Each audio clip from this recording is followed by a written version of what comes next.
Okay, hello dosto. Welcome to another uh, reading week video में. Okay, this is the day 174. तो मैंने जब पिछले दिन yesterday I talk about the introduction of the chapter 9 के बारे में. तो आज उसका श्लोक ऊपर आज थोड़ा गौर करने वाले हैं. तो इस चैप्टर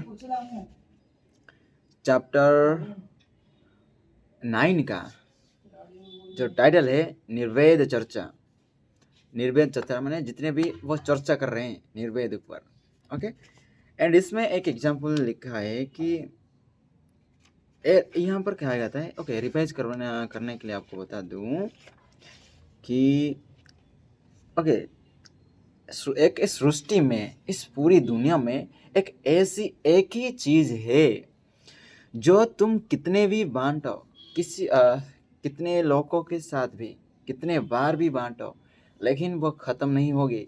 जितना प्रारंभ में होगा, जितना आप प्रारंभ में जो बांटना शुरू कर रहे होते हो, जितना प्रारंभ में होता है उतना ही एंड में भी होगा जब आप बांट ख़त्म होता है. ओके, वो क्या है? वो होता है आपका ज्ञान. ज्ञान को आप जितना बांटो वो बढ़ती जाती है, लेकिन कभी ख़त्म नहीं होगी. और आप जितना भी लेकिन किसी चीज़ को आप लोगों के साथ बांटोगे तो वो ख़त्म ही हो जाती है. एक समय टाइम आता है, लेकिन ज्ञान ख़त्म नहीं होती. ओके, एंड आज का जो रीड का जो मेरा है आज का दिन का, तो आज हम रीड करने वाले हैं श्लोका नंबर 1, 2 एंड 4 के बारे 3 के बारे में. एंड आज थोड़ा मैं बहुत खुश हूँ कि आज मैंने ये चैप्टर 9 को जो ब्यूटीफुल है एंड वंडरफुल एंड उस समय रीड करने का एक मौका मिला है मुझे, और एक चांस. तो इससे भी हम फाड़ कर रखेंगे. तो बिना देर किए हम शुरू करते हैं. जो पहला श्लोक है, तो कृता कृते च द्वंद्वनि कदा शांतानि कस्यो वा एवं ज्ञात वेहो निर्विदात भव त्याग पर अव्रति. ओके, ये था श्लोक 1. एंड इसकी जब मैं सामान्य अर्थ की बात करूँ तो अष्टावक्र कहते हैं कि इस संसार में इन द्वंद्वों से कौन बाहर निकल सका है कि क्या करने योग्य है और क्यों नहीं. तो इस विषय में मत सोच और त्याग संपन्न होकर विरक्ति और अव्रति बन जा. मतलब ये श्लोक कहता है कि इस श्लोक से अष्टावक्र कहना चाहते हैं कि इन संसार के द्वंद्वों से कौन बाहर निकल सका है, माने कौन निकल सका है और क्या करने योग्य है और क्यों नहीं, ये प्रश्न पूछे हैं. तो इस विषय में मत सोच के त्याग संपन्न होकर विरक्ति और अव्रति बन जा. तो बिना सोचना मत, कभी सोचना मत ज़्यादा, तू विरक्त और अव्रति बन जा. एंड इस श्लोक की जो विशेष विवेचना की जो मैं बात करना चाहूँ, तो अष्टावक्र अब नई प्रकार से शिष्यों को ज्ञान लाभ दे रहे हैं. वे त्याग के विषय में नया दृष्टिकोण रख रहे हैं. भी प्रचलित संसार त्याग जिसमें ना आवेग है और ना स्थिरता की बात है, वे नहीं कर रहे हैं. यह त्याग कैसा जिसमें कृत अकृत का भ्रम फिर भी बना रहे. करना क्या है, क्या नहीं, त्याग के पश्चात भी यह विचारता ग्रहण करना ही हुआ ना. फिर त्याग कहाँ है? जब ग्रहण हुआ तो दंड है. जहाँ दंड है वहाँ जगत है, और जगत ही बंधन है.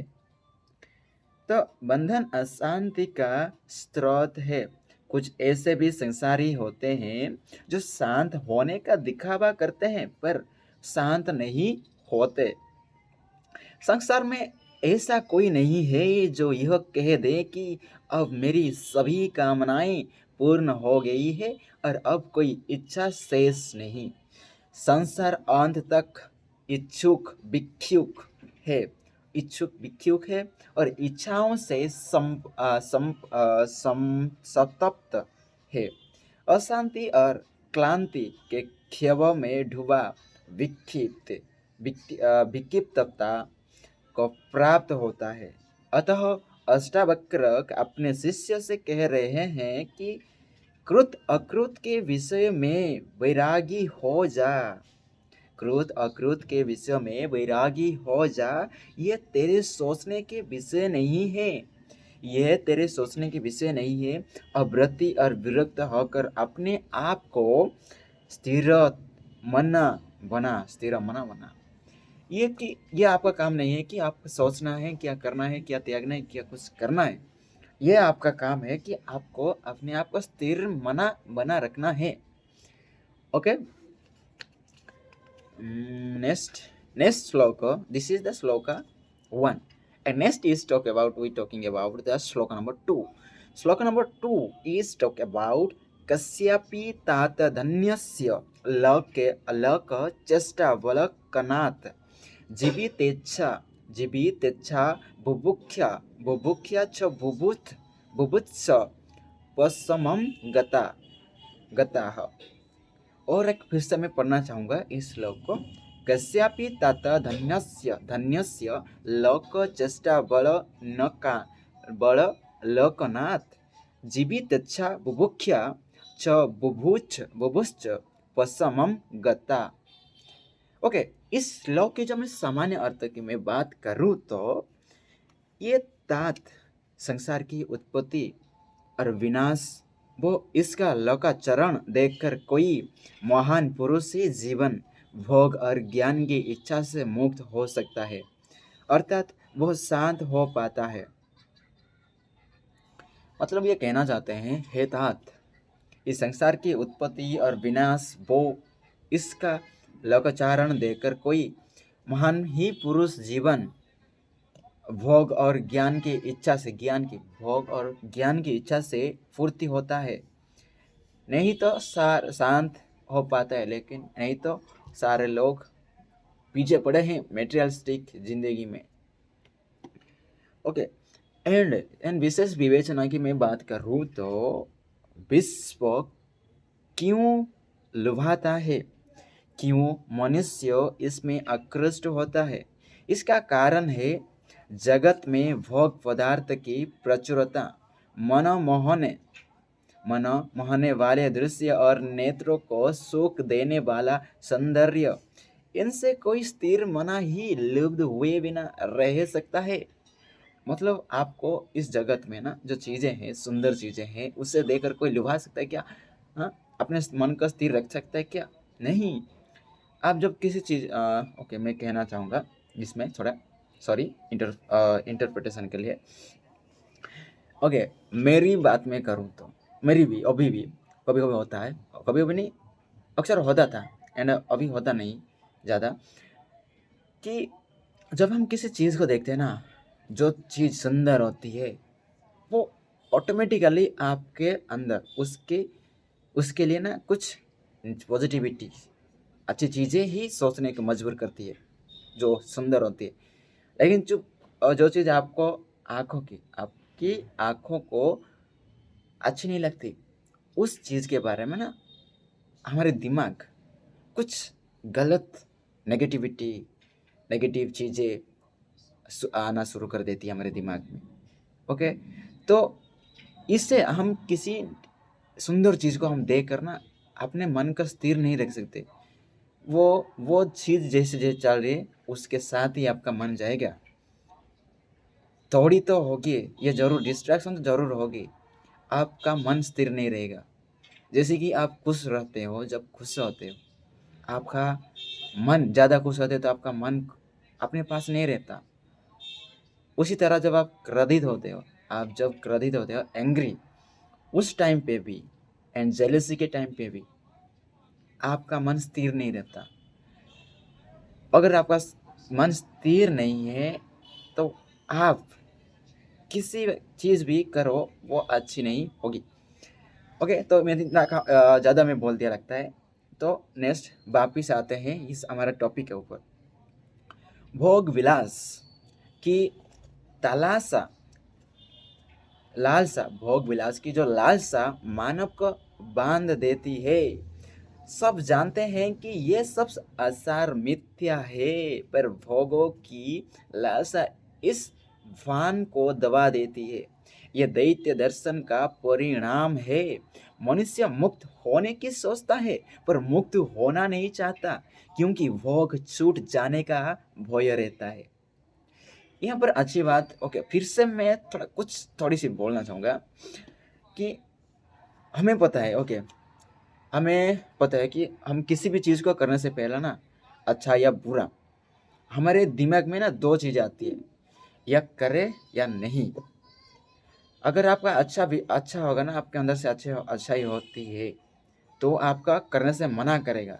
लेकिन हम जानते हुए भी ये करने से हमें कुछ बुरा परिणाम मिलेगा, लेकिन हम उसी चीज़ का ही करते हैं जो हमें बाद में पश्चाताप करता है एंड करवाता है। ओके, लेकिन किसी भी चीज़ को ना करने से पहले दो चीज़ तो आती है, अच्छा वाला या बुरा वाला, दो चीज़ तो होती है, जरूर आती है। ओके, तो फिर से आते हैं हमारी जो बुक के अंदर। वह अमृत कुंड में नहाना चाहता है, पर भीगने का डर बना है। इन दोहरे मानदंड के साथ मुक्ति कैसे संभव होगी? ओके, उसे मुक्ति भी चाहिए एंड संसार में भोग विलास भी चाहिए। ये कैसे हो सकता है एक साथ? नहीं ना, किसी एक चीज में होगी। वह आत्मा विवेचन नहीं करता और कृत्रिमता का आवरण अड़े रहता है। उसे भोग पदार्थ, रमणीक दृश्य और सौंदर्य में अधिक आनंद आता है। ओके, भोग विलास जो हमारे जो संसार में है, उस जो पदार्थ होते हैं उसी में हम फंस जाते हैं कि ये अच्छी चीज है, ये करनी चाहिए इसके लोग के पास से। लेकिन हमें बताए ये सब मिथ्या है, लेकिन हमें वो चीजें करनी पसंद होती है। ओके, अष्टावक्र कहते हैं कि जो आत्मा जागरण कर चुका है वह अलौकिक हो गया, उसे सभी सत्यों का भान हो जाता है। जीवन की निस्वरता से इसका परिचय हो जाता है। आत्मा को आत्मसात करके वो प्रारब्ध से मिले सभी सुखों का भोग निर्लिप्त रहकर करता है और कर्तव्यशील रहता है।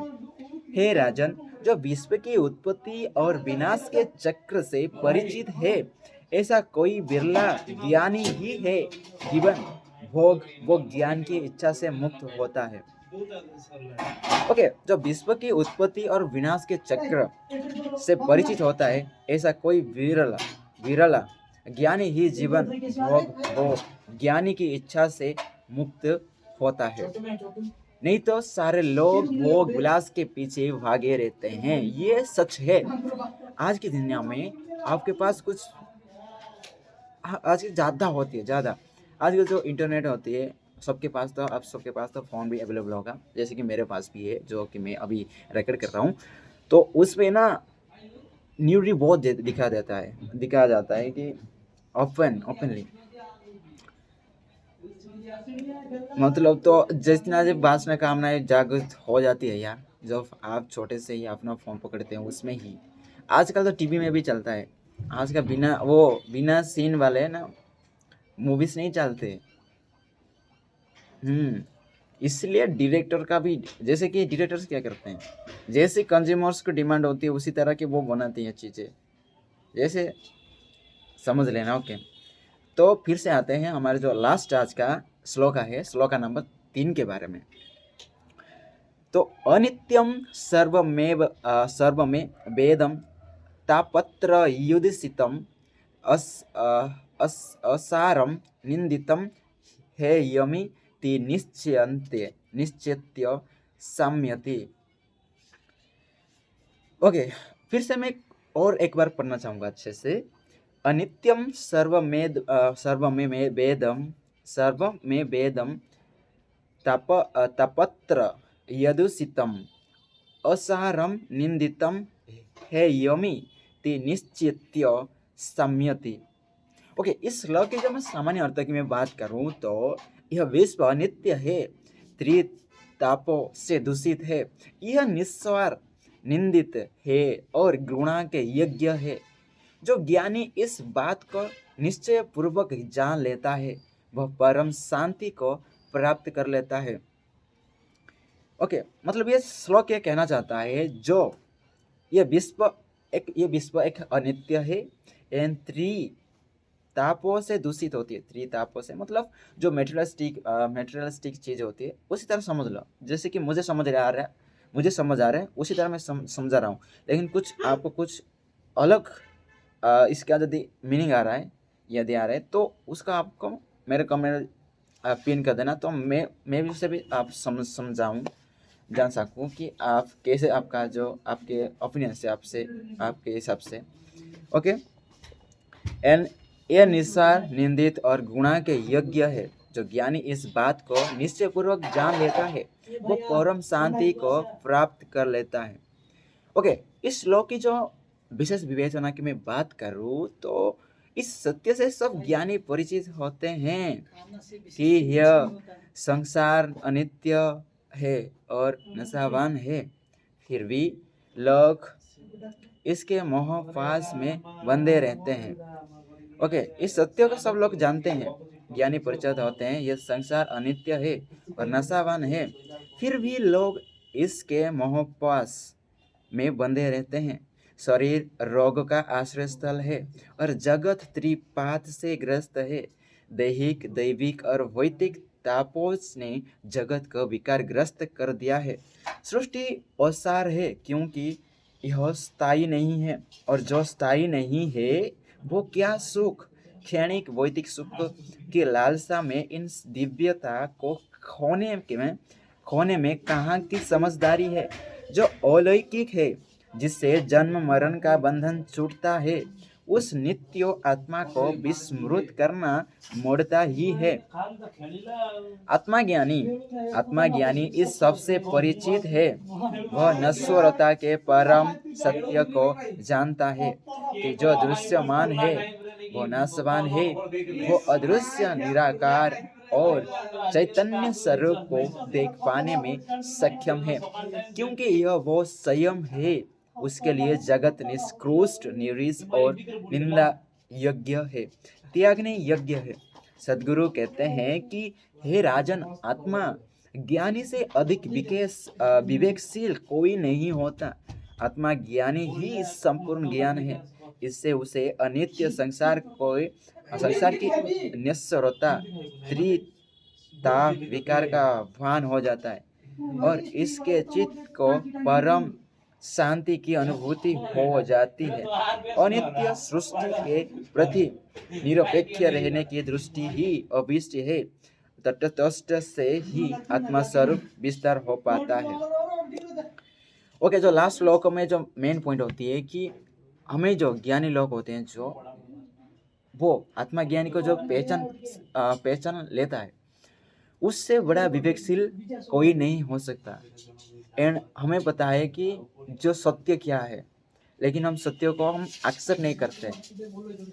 ओके, मिलते हैं, ये था आज के जो वीडियो में, एंड मिलते हैं। सॉरी अगर बैकग्राउंड में कोई नई जा रही होती तो उसके लिए मैं sorry, and thank you for. Okay, आज की जो ये दिन का शुरुआत एंड बेस्ट ब्यूटीफुल हुआ था, एंड इस वीडियो के साथ होगी, एंड इस वीडियो को अपलोड करने के बाद। तो मिलते हैं, तब तक के लिए अपना ख्याल रखिए and thank you. Okay, bye.